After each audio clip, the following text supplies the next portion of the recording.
Welcome to the Realizations Podcast. I'm Andrea Gordon, your host, and I'm excited to explore the world of real estate with you. In a world where perceptions often overshadow reality, Realizations seeks to redefine what it means to be a realtor. Join me as we peel back the layers of the industry, uncovering inspiring stories and celebrating the good in real estate. Whether you're a homeowner, a fellow realtor, or simply curious, this podcast is for you. Welcome to Realizations, where perceptions meet reality. Let's dive right in.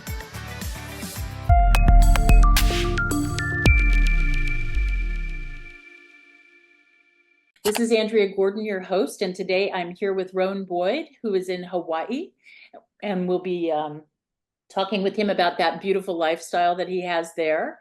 But I wanted to just remind you again of the whole point of this show, which is to bring different people from different walks of real estate life onto the podcast so that you, the general public, and those of you who are practitioners can sort of understand and appreciate the power that real estate has in our communities, in our lives, in our economy, and why it is that real estate is a complicated enterprise. It's not a simple thing. It's not for the faint of heart.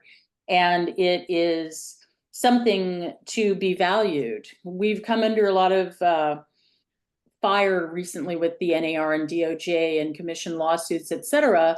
And so I want to make sure that the audience understands the value of real estate and what it brings to them. So without further ado, Rone, tell us about yourself. Tell me all about your real estate business and who you are and what matters to you. Well, first of all, aloha, as we say here in Hawaii. So I've been fortunate enough to live here on the Garden Isle, otherwise known as Kauai, the north end of the state of Hawaii, for about 25 years. And I've been engaged in real estate since I first moved here. I was also licensed in California before I moved here. So I hit the ground running, involved in both development and real estate here on Kauai. And I've enjoyed a great career, still enjoying a great career. One of the things I love about real estate is, there's no retirement age. We can do it pretty much forever, as long as we possibly can. So I enjoy that. I'm very passionate about Hawaii, land. Of course, beautiful homes are always fun to explore and represent, and great clients. And I've had an opportunity to do all that. And I think one of the most important aspects for us here as realtors who are successful here on Kauai is knowledge. And I think that's the key thing that a lot of people really don't know. Well, what does anybody could do that, Exactly. You're just Vanna White and you're showing the house, and then you make a bunch of money and drive around in big fancy cars and drink champagne and eat caviar, right? No, as you probably have heard, there's, an old saying, 20% of the people the agents are doing 80% of the business. And the reason is we work really hard. Yeah. And so knowledge is super important, especially for people who are coming from the mainland and interested in buying real estate on Kauai or anywhere in the state. They're not familiar with a lot of the laws, the rules and regulations, the nuances that come with buying real estate here in the state of Hawaii. And there are many, and a lot of things that are super important to get your arms around before making a very important decision and investment.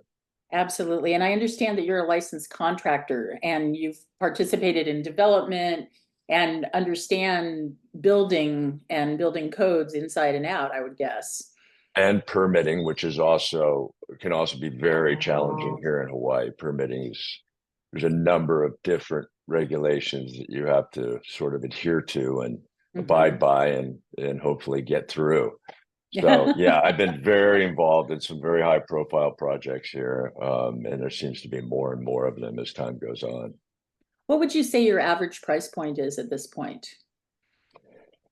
It's probably in the 4 million range. Okay. And of course, it goes much higher than that and on the lower end as well. Right. Okay. And I understand that you have served celebrity clients. What's the difference between serving a celebrity client and a normal person? As far as service goes, there really isn't any difference, but confidentiality is very important for high Hmm. profile people. So Sure. ensuring that, they're well taken care of in that respect is very important and paramount. Very cool. Some are Yeah. much more want to be much more, off the record than others. It just depends on who Right. it is. Right. It kind of cracks me up sometimes when people that are not that famous want to be buying something by proxy or something. And I'm sort of like, oh, get over yourself. Don't be like that. But yeah, Yeah. I was actually one of the nicest clients I've ever had was one of the quarterbacks for the Raiders. And it was really funny because I don't watch football. I'm not a sports person at all. So I had no idea that he was important in any way, shape, or form. And I had him come into our conference room, and all these people in the office were like dying. And I was like, what the hell is going on? I didn't even know, you know? Wow. I Who know. was it?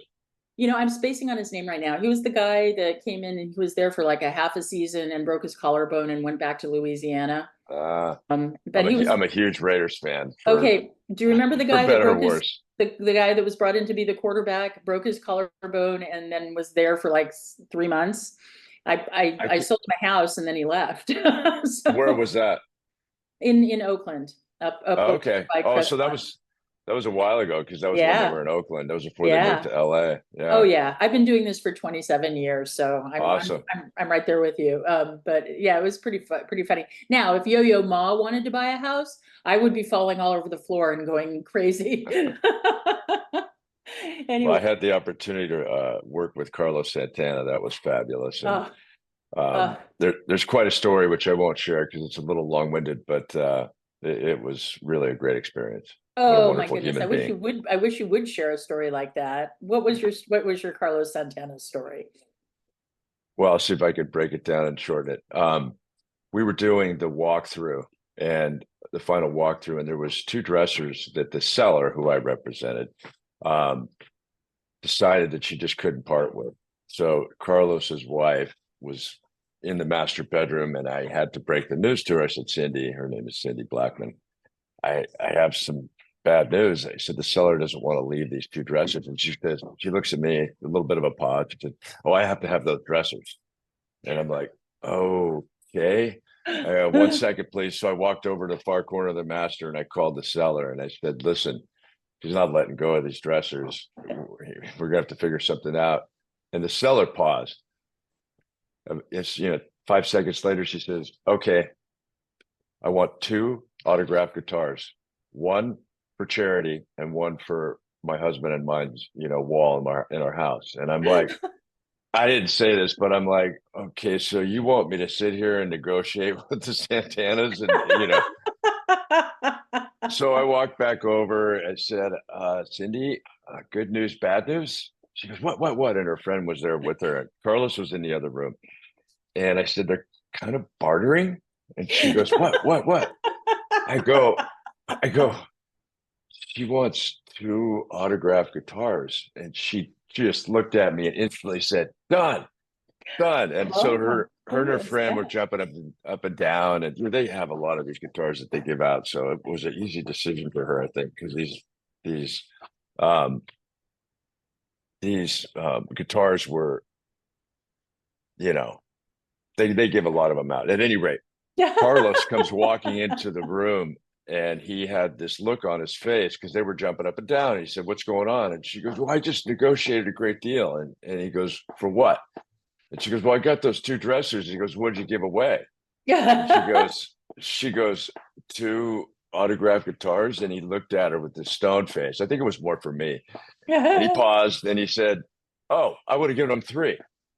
So it was a real win. And to finish it off, I went to his home.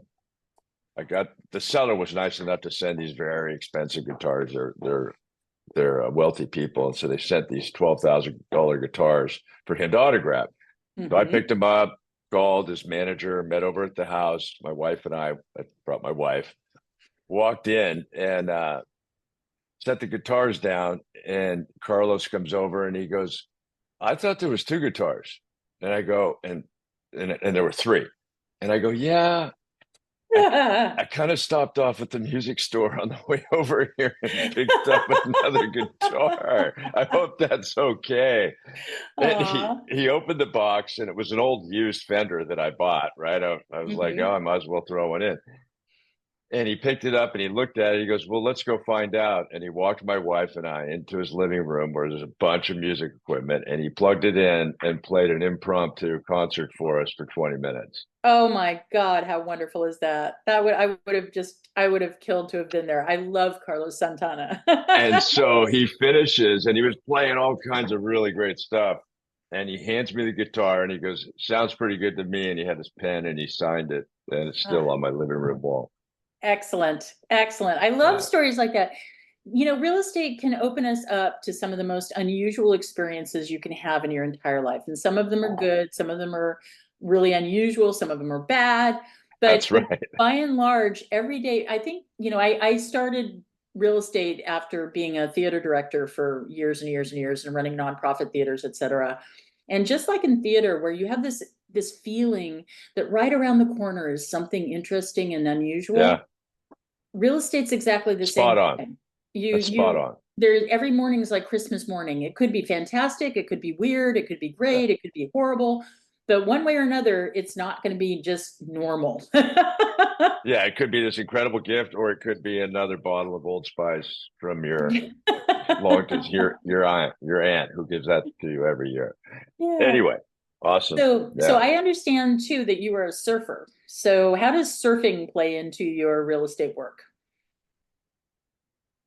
Um, well, Kauai has become a very, very popular destination. So there are a lot of surfers and, guys like me who are been Hmm. doing this for a long time and are a Hmm. little bit older, have been successful. So you do have a lot of people who are enjoying the sport of surfing. A lot, I like to say that people that come to Kauai, there's a lot of, people love Maui, people love the Big Island, people love Kauai, or Oahu. I like to say that most of the guys that come to Kauai are the younger crowd because, and some of them very, very uber wealthy, but they don't really care if it's raining. Right. Guys that want to play golf, they go to the Big Island because they know it's always going to be sunny, or they can play tennis, but they Right. tend to be an older crowd, right? Hmm. Here we get a lot of uber wealthy people that are coming here because they just want to be in nature. And we have Hmm. a lot of incredible hiking, surfing, just a lot to offer in that regard. So it's a very popular place. And so a lot of those guys have gotten into surfing, and so you meet a lot of people in that way. And it's a great group, a great crowd, a great place Hmm. to be immersed in this business. And you were in Manhattan Beach before that. And what did you tell me about your youth and going to Hawaii? Oh, well, that was in the 80s. So I always say that I spent the 80s taking years off the end of my life. And now I'm here on Kauai adding them back on because it's a much slower lifestyle. So, Very and I cool. really Very cool. enjoy that. Do you do anything in terms of volunteering or community activities or things? How do you give back? Yeah, we do. My company that I'm at, we participate in Habitat for Humanity. So, you know, we're often going down and contributing basically to the construction of these various homes and doing things of Right. that nature. I Right. give to various aspects here in the community, Hmm. support the things that I'm passionate about. So And there's a lot of what are giving back. those things? I'm curious. Well, I wouldn't share all of them, but you know, there's always folks who are in need here. Hmm. And I think, helping to meet the needs of certain people. And it could just be somebody who's got a GoFundMe, Hmm. program going because they've encountered some type of tragedy. We had in 2018 here, we had one of the most prolific storms that we'd Hmm. had. I think it was a 500-year storm. We had 50, I think it was 54 inches of rain in 24 hours. Oh my And Lord. yeah, it was extraordinary. There's a buffalo ranch down in Honolulu where a lot of the buffalo kind of hang out and live. Some of those buffalo, the floods were so immense that some of the buffalo ended up out in the ocean swimming around. So um, there was a lot. of community need at that time. So Mm-hmm. there were many of us getting involved. You Mm-hmm. know, the community comes together in times like that. We're seeing that in Florida right now, and Right. you know, for all the things they're going through. So it's, I think, you know, that's how we do it. We come together as human beings and support one another. Correct. Correct. That's beautiful. So if you had to, from your vantage point that you're at this point, um, talk about real estate and what you've seen, where do you think it's going from here? You know, I was just talking to somebody this morning about it. It's an odd market. It's a really strange market. Hmm. Right now, you know, during COVID, it just went crazy everywhere, right? Everybody Right. was just, it was an extraordinary time. I never imagined. I'm the broker in our office, the broker in charge. So I got up when COVID first hit in front of everybody and made the speech. And I said, hey, listen, I've been doing this for a long time, you guys. This is going to get really ugly. Hold on to your hats. We're going over the edge. Don't quit your day job. And, you know, just hold on Hmm. because it's going to get ugly. And I Hmm. had about 3 or 4 months later, there I was again in front of him and said, I was wrong. You know, you know, get Yeah. busy, start, you know, work as hard as you can because this, you know, we're not going to see this for a long time. Hmm. So we went through that whole thing just like pretty much everywhere else in the United States. And once interest rates started really rising, I knew that was going to impact the market. And a lot of the agents here were saying, um, well, it's always cash buyers. Cash buyers are always going to be there because they're not affected by interest rates. And I'm like, It's no, not no, no, true. no, no, no, no, no.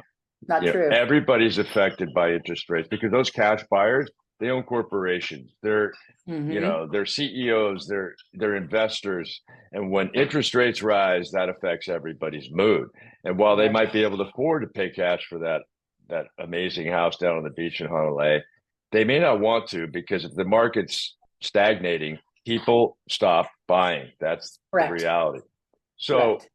uh, we've been impacted by rising rates. Those people that were, you know, waving the all cash buyer going to happen forever have, you know, eaten their words. And so Surprise. Yeah. yeah, we've been impacted by it. And it seemed like when rates started to dip just, you know, what, 45 days ago, the market started to pick up a little bit. You started Hmm. to feel it now within the last few weeks. It just feels rates started rising again because maybe the Fed, you know, so Well, I think the I bond would market say didn't like it. It's what happened. Yeah. exactly. And so, you know, I would say right now we're very real, very interest rate driven. Hmm. There's still cash buyers. I mean, I just closed a great deal, and there's still guys out. There's still people. If they Hmm. see it, they want it, they need to have it, they can afford it, they do it. So Right. those buyers are always going to be there for that, you know, incredible property that just meets their needs or fits the Hmm. bill. Hmm.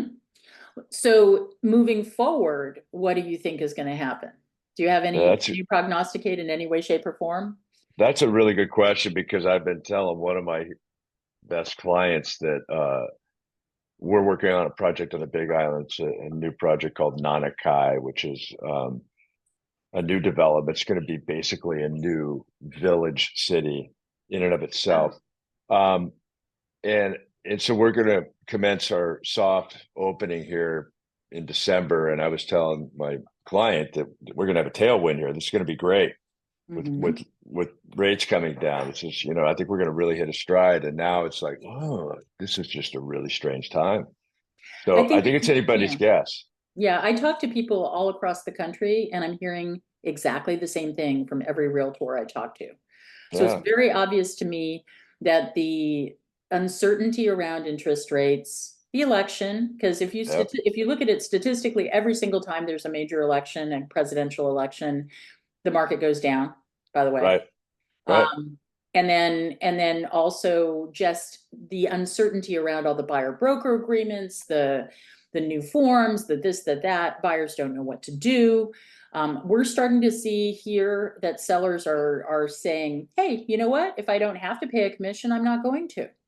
It's Mm, just starting to happen. If initially sellers were like, no, I'm just going to offer a normal commission because I don't want it to damage my sale in any way, shape, or form. But I'm just starting to see, hear little anecdotal stories of sellers saying, no, I want $100,000 more. And oh, by the way, I also don't want to pay the buyer's commission. So that's Well, I greed takes really, over. absolutely. But I really think that's going to center around the market itself. Hmm. Right now, we're in a market that's stagnating. So sellers who want to sell are going to have to Yeah, offer the commission. I agree. Conversely, when the market gets hot and you've got 5 offers, of course, you're going to say, you know what? We're taking the offer that doesn't include a commission because the buyer is willing to pay it. And, Right. I think it's going to be market driven. I really do, especially Yeah. here on Kauai, because, Yeah. people here, if they want to sell, and oftentimes when they decide to sell, there's a reason for it. So they're fairly Hmm. motivated. And I think that's a cost of doing business for the majority of sellers. Well, I hope you're right. I hope you're right. I hope it normalizes very soon. I think it will. Yeah, you are fascinating. It's very fun to talk to you. And if my viewers want to get in touch with you, where can they find you? RohnBoyd.com. That's my website. And, my numbers, my emails are all there. So easy, RohnBoyd.com. Most excellent. Well, you're a wonderful guest, and it's interesting that you're also the broker of a whole office. How many people in your office? We've got about here on Kauai, we've got about 100, I would say. And you manage all those people on top of running your own successful business. Yeah, I have some help. I have to Hmm. concede. I do have a lot of help. Our principal broker does a lot of the heavy lifting. Okay, okay, because that's I mean that's a full-time job in and of itself. Yeah, So, yeah, well, very yeah. It cool. is. Well, I love your attitude. I love you're so laid back. It's awesome. Yeah, And Kauai does that to you. I would guess. Well, let's just say aloha for now and Aloha. take good care. Bye-bye, Thanks so Rone. much. You're Aloha. wonderful. Bye.